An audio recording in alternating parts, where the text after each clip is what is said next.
Sa mga taga-OFWs, kahit part-time, you can create wealth, you can create your own economy. Pangatlo, halos lahat kami nag-start part-time. Doc Ed started part-time, Francis M.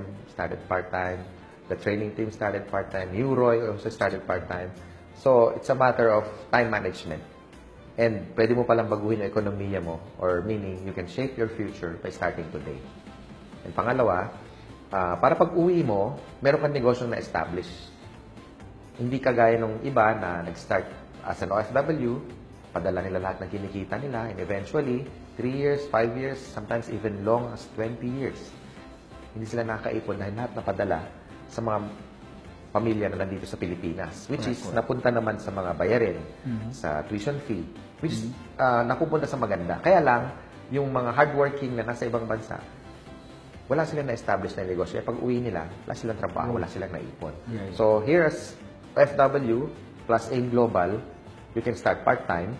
Now, pag dumating yung time na magpareho na yung income mo, you can decide which is, you can go back home, you can do it full-time kasi malaki na nga, like marami na nangyayari ngayon as members ng AIM na nag-uwian na kasi mas doble na yung kinikita and nandito na sila for good. That's one of our mission, lalo na sa mga hardworking OFWs natin.